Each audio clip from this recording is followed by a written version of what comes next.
So guys, जैसा कि हमने पिछले एपिसोड में देखा कि लुयांग और यूनशांग एक फॉर्मेशन में फंस गए थे। उन पर लगातार अटैक हो रहे थे, पर यूनशांग ने अपने मैजिकल कंपास की मदद से बाहर निकलने का रास्ता ढूंढ लिया था और दोनों डार्कनेस आई के पास पहुंच गए थे। एक डीमन ने ब्रह्म डीमन डबल स्वॉर्ड से उन पर अटैक कर दिया था। लुयांग ने उसे मारकर डबल स्वॉर्ड यूनशांग को दे दी थी। डार्कनेस आई की फॉर्मेशन डिस्ट्रॉय हो गई थी, जिसकी वजह से लुयांग और यूनशांग गॉड किंग गो किंग के पास पहुंच गए थे। लुयांग ने उन्हें डार्कनेस आई की फॉर्मेशन डिस्ट्रॉय होने के बारे में बता दिया था। फिर अब हम गो किंग को देखते हैं। वो लुयांग से कहते हैं कि डार्कनेस आई का फॉर्मेशन डिस्ट्रक्शन एक झूठ था, क्योंकि असली डार्कनेस आई यहाँ नेदर वर्ल्ड में है। यह बात सुनकर लुयांग की ओर उड़ जाते हैं और वो बहुत ही ज्यादा खुश होता है। वो पूछता है कि क्या सच में आपके पास डार्कनेस आई है। गो किंग कहते हैं कि डार्कनेस आई सच में मेरे पास है और मुझे खुशी है कि मैं तुम्हारी मदद कर सका। ये कहकर वो लुयांग को डार्कनेस आई दे देते हैं। वो कहते हैं कि darkness eye dark evil God peak के कंडेंस्ड क्रिस्टल से ज्यादा कुछ भी नहीं है। उस समय गार्डियन से फाइट करते वक्त मैं बुरी तरह से घायल हो गया था और मेरी जान खतरे में पड़ गई, पर मैं यहाँ आ गया। मैंने इस जगह की डार्क एनर्जी को अपने गाँव को ठीक करने के लिए यूज किया और मैं पूरी तरह से ठीक हो गया। इस डार्क एसेंस को एजो करने की वजह से मैं ठीक तो हो गया, पर ये डार्क एसेंस मेरी बॉडी के साथ कनेक्ट हो गया है, जिस वजह से मैं हमेशा के लिए इस जगह में कैद हो गया। यहाँ तक कि मैं इस माउंटेन से अलग भी नहीं हो सकता हूँ। अब मैं इसका हिस्सा बनकर रह गया हूँ, क्योंकि लाखों सालों तक डार्कनेस एसेंस को एजो करने की वजह से माउंटेन की डार्क फोर्स में मुझे अपना हिस्सा समझ लिया और मेरे साथ मर्ज हो गई। अब मैं चाहते हुए भी यहाँ से नहीं जा सकता हूँ। अगर मैंने यहाँ से जाने की कोशिश की तो इस माउंटेन के साथ मेरी भी बॉडी डिस्ट्रॉय हो जाएगी। ये बात सुनकर लुयांग और यूनशांग को काफी बुरा लगता है। गो किंग हंसने लगते हैं। वो कहते हैं कि भले ही मैं इस जगह से मूव नहीं कर सकता हूँ और कहीं नहीं जा सकता, पर मैं डिवाइन डेविल गॉड किंग की डिवाइन एनर्जी को इकट्ठा कर सकता हूँ। मैं बहुत वक्त से उस डिवाइन एनर्जी को एजो करके डार्क एसेंस को इकट्ठा कर रहा था और आज तुम दोनों यहाँ गए। ये बहुत ही ज्यादा अच्छा मौका है और मैं तुम्हें वो डार्क एसेंस दूंगा।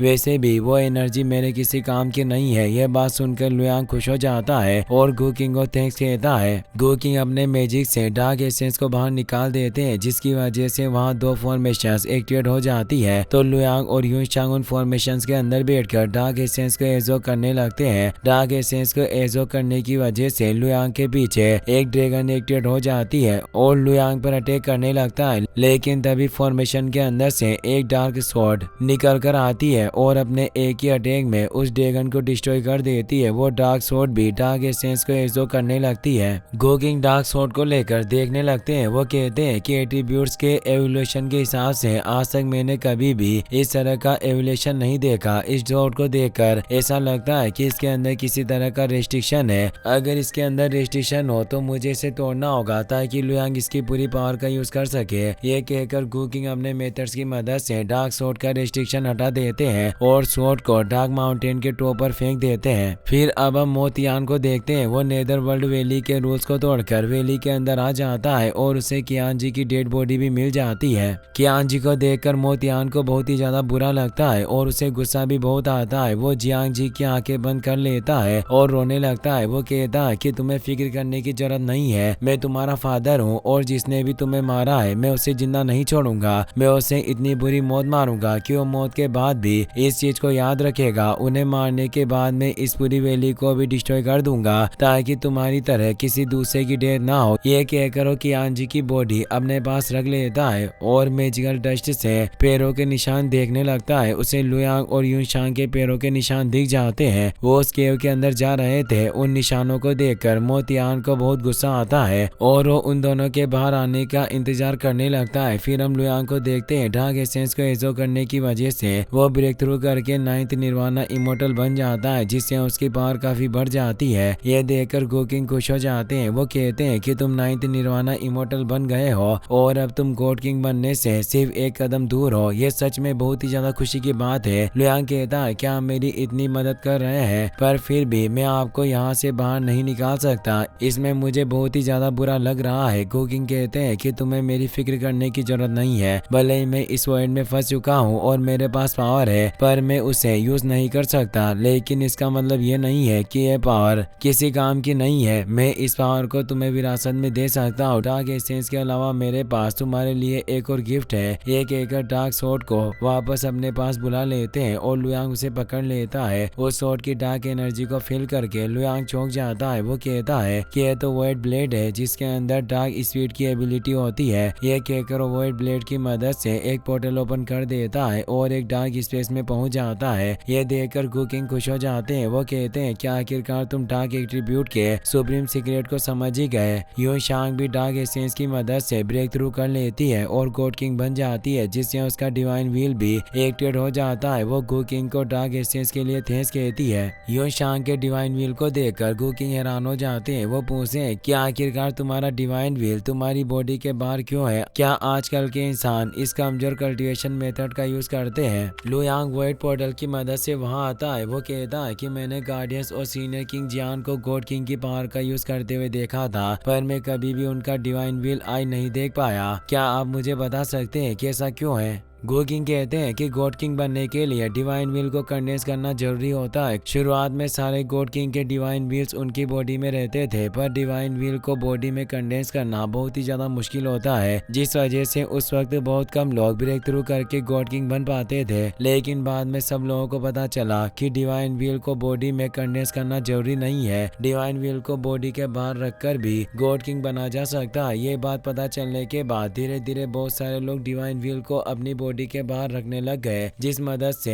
बहुत सारे लोग गॉड किंग बन पाए। डिवाइन व्हील को बॉडी से बाहर रखने पर गॉड किंग तो बन जाते हैं, मगर इससे खतरा भी बहुत ज्यादा होता है, क्योंकि बॉडी के बाहर डिवाइन व्हील को डिस्ट्रॉय करना बहुत ही ज्यादा आसान होता है, और अगर किसी गॉड किंग का डिवाइन व्हील डिस्ट्रॉय या डैमेज हो जाए तो उसे ठीक करना लगभग नामुमकिन है। खासकर हाई लेवल गॉड किंग के पास डिवाइन व्हील को डिस्ट्रॉय करने की पावर होती है, जिसकी वजह से पहले सारे गॉड किंग्स अपने डिवाइन व्हील को अपनी बॉडी में कंडेंस करते हैं ताकि वो सेफ रह सके और डिवाइन व्हील की मदद से उनकी फिजिकल बॉडी की स्ट्रेंथ भी बढ़ सके। ये सब बातें सुनकर यूं शांग थोड़ी निराश हो जाती है। वो कहती है कि बहुत अफसोस की बात है कि मैंने पहले से अपने डिवाइन व्हील को बॉडी के बाहर कंडेंस कर लिया है, अब मैं कुछ नहीं कर सकती। गोकिंग कहते हैं कि मेरे पास डिवाइन व्हील को कंडेंस करने की एक मेथड है जिसकी मदद से तुम व्हील को अपनी बॉडी से कंडेंस कर सकती हो, पर यह मेथड बहुत ही ज्यादा हार्ड है। इस मेथड को यूज करने के लिए बहुत ही ज्यादा टैलेंट की जरूरत होती है और मैं नहीं जानता हूँ कि तुम इसका यूज कर सकती हो या नहीं। यूं शांग कहती है कि इस दुनिया में ऐसा कोई मेथड नहीं है जिसे मैं मास्टर ना कर सकूं। आप बस मुझे वो कंडेंसिंग मेथड दीजिए, बाकी सब मैं संभाल लूंगी। ये बात सुनकर गुकिंग खुश हो जाते हैं और यूं शांग को कंडेंसिंग मेथड दे देते हैं। कंडेंसिंग मेथड को कल्टिवेट करते हुए यूं शांग को काफी तकलीफ हो रही थी, तो लुयांग उसकी बॉडी में एनर्जी ट्रांसफर करता है, जिससे उसे कल्टिवेशन करने में आसानी होती है। और लगातार 3 दिनों तक कल्टिवेट करने के बाद यूं शांग डिवाइन व्हील को अपनी बॉडी में कंडेंस कर लेती है। यह देखकर गुकिंग के होश उड़ जाते हैं। वो कहते हैं कि मुझे डिवाइन व्हील को कंडेंस करने में 3 महीनों का वक्त लगा था, पर तुमने सिर्फ 3 दिनों में डिवाइन व्हील को कंडेंस कर लिया। इससे पता चलता है कि फ्यूचर जनरेशन कितनी ज्यादा टैलेंटेड है। यूं शांग कहती है कि मैं असुर पहले से ही हूँ और जाहिर सी बात है कि मैं टैलेंटेड रहूंगी। मैं हेवन और अर्थ के टॉप पर जाने के लिए पैदा हुई हूँ। यह बात सुनकर गुकिंग हंसने लगते हैं। वो कहते हैं कि अगर हमें तुम जैसे जूनियर्स मिल जाए तो हम दुनिया की फिक्र छोड़कर आराम कर सकते हैं। मुझे भरोसा है कि तुम दुनिया को प्रोटेक्ट करोगे। लुयांग और यूं शांग गुकिंग को आखिरी बार रेस्पेक्ट देते हैं और दोनों केव के बाहर टेलीपोर्ट हो जाते हैं। तभी एक डीमन उन पर अटैक कर देता है, लेकिन लुयांग अपनी वॉइड ब्लेड की मदद से उसे दूर कर देता है। उस डीमन को देखकर यूं शांग चौंक जाती है। वो कहती है कि ऐसे डीमन का यूज मोतियान करता है। ये बात सुनकर मोतियान सामने आ जाता है और अपने डीमन को डीएक्टिवेट कर देता है। वो कहता है कि मैं बहुत वक्त से तुम्हारा इंतजार कर रहा था, आखिरकार तुम मेरे पास आ ही गए। यूं शांग कहती है कि तुम्हारा बेटा एक इविल था और वो मेरे साथ जबरदस्ती करने की कोशिश कर रहा था, इसीलिए मैंने उसे मार दिया। उसके हरकतों के हिसाब से वो मौत का हकदार है। मोतियान कहता है कि मैं जानता हूँ कि तुम असुर पैलेस की यंग मास्टर हो, पर इसका मतलब ये नहीं है कि तुम अपनी मनमानी कर सकती हो और मेरे बेटे को मार सकती हो। यूं शांग पूछती है कि क्या तुम मुझे मारकर असुर पैलेस के साथ दुश्मनी करना चाहते हो? मोतियान कहते हैं कि मैं तुम्हारी बॉडी को पूरी तरह से डिस्ट्रॉय कर दूंगा ताकि असुर पैलेस को तुम्हारी डेथ के बारे में पता ही ना चले और वो मेरा कुछ ना बिगाड़ पाए। इससे लुयांग को बहुत गुस्सा आता है। वो कहता है कि अब जब तुमने मरने का फैसला कर ही लिया है तो हम भी पीछे नहीं हटेंगे। ये कहकर वो फाइट करने के लिए तैयार हो जाता है। इसी के साथ ये एपिसोड यहीं पर खत्म हो जाता है।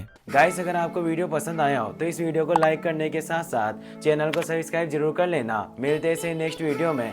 Thanks for watching.